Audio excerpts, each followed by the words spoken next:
తాకట్లో ఉన్న మీ బంగారాన్ని విడిపించి ఆ రోజు ఆన్లైన్ రేటుకి కొంటాం. Sharma gold company. నమస్తే, నేను Keshav. Welcome to Suman TV.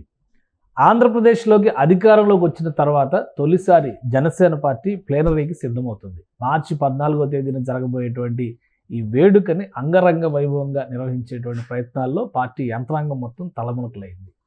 10 ఏళ్ల కిందట పార్టీ ప్రస్థానాన్ని ప్రారంభించినప్పుడు ఉన్నటువంటి పరిస్థితి ఏంటి, ఈ దశాబ్దిలో సాధించినటువంటి విజయాలు ఏంటి, ఈసారి ప్లేనరీకి ఎలాంటి ప్రణాళికల్ని జనసేన పార్టీ సిద్ధం చేస్తోంది, ఈ అంశాలను విశ్లేషించే ప్రయత్నం చేద్దాం. మనతో పాటు అనలిస్ట్ చంద్ర శ్రీనివాస్ గారు. శ్రీనివాస్ గారు నమస్కారం. నమస్కారం అండి. జనసేన పార్టీ ప్లేనరీ దశాబ్ది ఉత్సవం జరిగిన తర్వాత అధికారంలోకి వచ్చింది.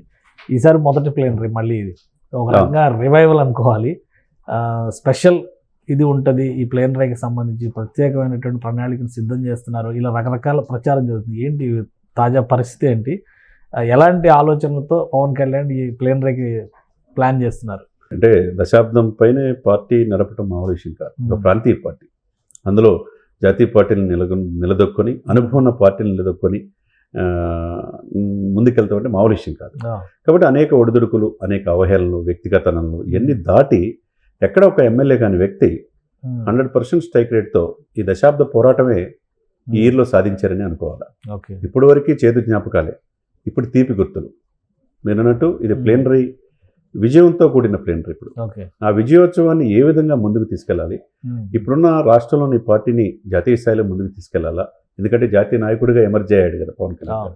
ఆ పిఠాపురంలో మీరు అన్నట్టు దశాబ్దం పైన పోరాడిన ఈ పార్టీ పిఠాపురం ప్రజలు ఆయన అక్కును చేర్చుకున్నారు, గుండెల్లో పెట్టుకుని మంచి మెజార్టీతో కల్పించారు. ఆ దిశగానే పిఠాపురంకి ఏం కావాలంటే అది అభివృద్ధి పనులు ముందుకెళ్తాయి. ఆ దిశగా మీరు అన్నట్టు ఈ దశాబ్దంలో ఆయనతో పాటు నాతో పాటు 10 సంవత్సరాలు రాజకీయం చేయాలి, చేసేవాళ్ళు నాతో రండి అన్నాడు. అదేవిధంగా నాయకుడిని నమ్మారు. అప్పటి నుంచి ఇప్పుడు పోతే 10 years అయింది, అమూల్యమైన టైం అయిపోయింది. ఇంకో రాబోయే 15 సంవత్సరాలు ఈ కూటమి కలిసే ఉంటుంది అంటున్నారు. కాబట్టి పార్టీని భుజాల మీద మోసుకున్న వాళ్ళు చాలామంది ఉంటారు కేశవ్ గారు. వాళ్ళని గుర్తుపెట్టుకోవాలి. ఇప్పుడు కొంతమందికి 21 సీట్లే ఈసారి ఇప్పించుకోగలిగారు. కొంతమంది సీట్లు ఆశించిన వాళ్ళు రాలేకపోయారు. వాళ్ళకి ఏదో ఒక నామినేటెడ్ పోస్టులు ఇవ్వాలి. ఇప్పుడు టీడీపీ నేను చంద్రబాబు నాయుడు గారు కూడా మార్చి నెలాఖరికల్లా మీకు మొత్తం నామినేటెడ్ పోస్టులు పూర్తి చేస్తున్నారు. అదేవిధంగా త్యాగాలకు సిద్ధపడిన జనసేనకు కూడా చాలా నామినేటెడ్ పోస్టులు ఇవ్వాల్సిన అవసరం ఉంది. కాబట్టి ఆ దిశగా ఉందా పార్టీ, అందరి ఇది ఫుల్ఫిల్ అయ్యిందంటే ఇంకా కావాల్సింది, చేయాల్సింది చాలా ఉంది. ఎందుకంటే గ్రాస్ రూట్ లెవెల్లో అన్ని కాన్స్టిట్యున్సీలకి నియోజకవర్గ ఇన్ఛార్జీలు కావాలి, అదేవిధంగా జిల్లా అధ్యక్షులు కావాలి. ఎందుకంటే ఇది there is no second layer. ఒక్కటే లేయర్ ఏంటంటే పవన్ కళ్యాణ్ నాయకుడు. ఆయన చూసే ఆయన ఏది చెప్తే అది ప్రజలు వెళ్తున్నారు. కాబట్టి దశాబ్దం పైన ఆయనతో ఉన్న వాళ్ళకు కూడా ఏదో ఒక పదవి, ఎందుకంటే ఆశించి రాజకీయాల్లో ఏమంటే ఏదో ఒకటి ఆశించి వస్తారు కదా, వాళ్ళ జీవితకాలంలో ఏదో ఒకటి పదవి అనిపించాలని. మరి ఇన్నాళ్ళు ఏం ఆశించకుండా చేసిన వాళ్ళు చాలామంది ఉంటారు. ఎందుకంటే పార్టీ భుజం మీద మోసిన వాళ్ళని గుర్తించి వెతికి వాళ్ళకి మంచి పొజిషన్ చేయాల్సిన బాధ్యత నాయకుడికి ఉంటుంది. అదేవిధంగా మీరు చెప్పినట్టు ఇప్పుడు విజయంలో 100% స్ట్రైక్ రేట్తో వెళ్ళారు కాబట్టి ఈ కూటమిలో భాగస్వామ్యం కూడా అయింది. కాబట్టి పంచాయతీరాజ్కి ఎప్పుడు లేని విధంగా 18,950 కోట్ల నిధులు కూడా కేటాయించారు. గ్రామాలు సస్యశ్యామలు ఉంటే దేశం బాగుంటుంది. అదేవిధంగా డొక్కా సీతమ్మ పథకానికి కూడా 3,600 కోట్లు ఈయన ప్రపోజ్ చేసింది. ఇక స్కిల్ సెన్సెస్ కావచ్చు, జాబ్ క్యాలెండర్ కావచ్చు, ఎప్పుడు లేని విధంగా ఈ బడ్జెట్లో కూడా సరిసమానంగా ఈయన శాఖలకి మరింత వన్నె విధంగా బడ్జెట్లో కేటాయించింది మనం చూస్తున్నాం. బట్ ఇదంతా ఒక ఎత్తు అయితే తన పార్టీని, తన ఉనికిని కాపాడుకోవాల్సిన బాధ్యత రాబోయే రోజుల్లో మీరు అన్నట్టు 12, 13, 14 అనుకున్నారు. ఇప్పుడు ఒక్క రోజుకే ఫిబ్రవరి, ఇప్పుడు మార్చి 14th ప్లేనరీ అంటున్నారు. దాంట్లో దాదాపు 10 నుంచి 15 లక్షల మందితో ప్లేనరీ జరగబోతుంది అంటున్నారు. మరి ఏ విధమైన సంకేతం అంటే మా భావజాలం, భారీ సభ ఉంటుంది అన్నారు, అన్ని నియోజకవర్గాల నుంచి కార్యకర్తలు రావాలంటున్నారు.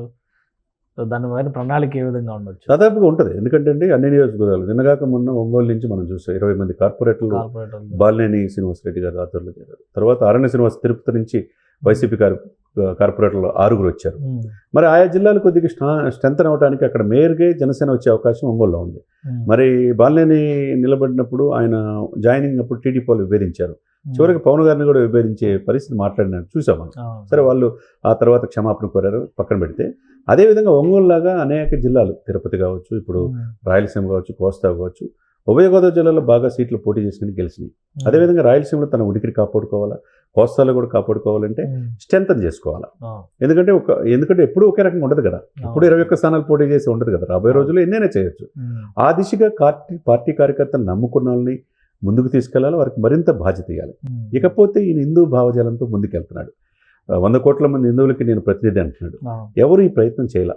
దేశంలో ఒక ముద్ర వేసుకుంటే మిగతా ఓట్లు పోతాయి అనే పరిస్థితి నుంచి నాకు రాజకీయాలు ముఖ్యం కాదు, నాకు డిప్యూటీ సీఎం ఈ పదవులు పార్టీ అధ్యక్షుడు ముఖ్యం కాదు, సనాతన సాంప్రదాయం గౌరవిస్తానంటున్నాడు. ఆ దిశగా దేశవ్యాప్తంగా ఒక నాయకుడిగా ఎమర్చాడు. పాలసీ ఏంటి? సరే, కులాలు కలిపే సిద్ధాంతం, మతాలని కలిపే సిద్ధాంతం, పర్యావరణం, అనేక ఆశయాలతో ముందుకు వచ్చాడు. ఆ దిశగానే 100% స్ట్రైక్ రేట్తో ప్రజలు గెలిపించారు. ఇక రాబోయే రోజుల్లో మీరు అన్నట్టు విజయం దిశగా ఇప్పుడున్న జనసేన నాయకుడికి ఈ ప్లేనరీ అనేది పెద్ద సవాలు. ఈ ప్లేనరీలో వచ్చే జనాన్ని బట్టి ఏమి దిశ 3 రోజులు ఈ తీర్మానాలు కానీ పార్టీ విధి విధానాలు వీటన్నిటిపైన ఉంటుందా? పార్టీ నిర్మాణ కసరత్తు ఇవన్నీ ఉంటాయా, లేదంటే ఒకరోజు సభతోనే ప్లేనరీ? అదే ముందుగా 12, 13, 14 అనుకున్నారండి. ఫస్ట్ రోజు ఒక నాయకుల్ని పిలవాలి, జాతీయ స్థాయి నాయకులు అనుకున్నారు. రెండో రోజు పార్టీ కీలక ప్రతి జిల్లా నాయకుల్ని వాళ్ళ ప్రాధాన్యత క్రమంలో మాట్లాడాలి. మూడో రోజు భారీ బహిరంగ సభ అనుకున్నారు. ఇప్పుడు ఏంటంటే అన్ని నియోజకవర్గాలకు ఇన్ఛార్జీలు వేసి భారీ బహిరంగ సభ మీద ప్లేనరీలో భవిష్యత్తులో జనసేన తీసుకునే స్టెప్స్ మీద నాయకుడి యొక్క ఉపన్యాసం ఎలా ఉండబోతుంది అనేది అంత ఉత్సుకత ఎదురు చూస్తున్నారు అనమాట.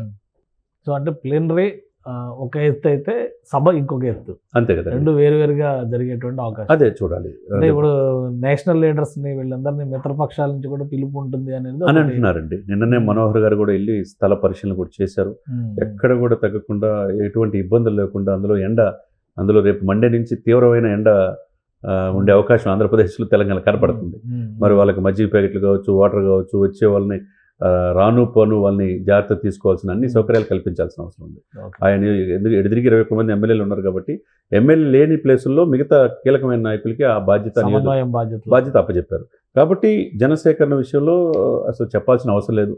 అది ప్లస్ జనసేనకి నాయకుడే వస్తున్నారు డెఫినెట్గా. అందులో దశాబ్దం పైన పోరాడే వాళ్ళు ఒక విజయోత్సవంలో భాగం అవుతున్నారు కాబట్టి డెఫినెట్గా ఆ దిశగా ముందుకెళ్తారు. ఒకవైపు జాతీయ నాయకులు పిలిచిన ఈ పాలసీ, పార్టీ సిద్ధాంతం ఏందనేది అదొక మంచి మార్పు ఉంటుంది. తర్వాత ఇన్నాళ్ళు కష్టపడిన దానికి ప్లేనరీ ఒకసారి చూసుకుందామనే ఆలోచనతో, ఎందుకంటే సార్ ఈ 9 మాసాల్లో కేశవ్ గారు విజయోత్సవాలు ఎక్కడ చేసుకోవాలా, ర్యాలీలు ఏది చేసుకోవాలా, నాయకుడు కూడా విజయోత్సవాన్ని పొంగిపోవద్దు, బాధ్యతతో మరింత ముందుకెళ్లాలన్నాడు. ఈ ప్లేనరీని ఒక పండగ విజయోత్సవం చేసుకునేది స్పష్టంగా.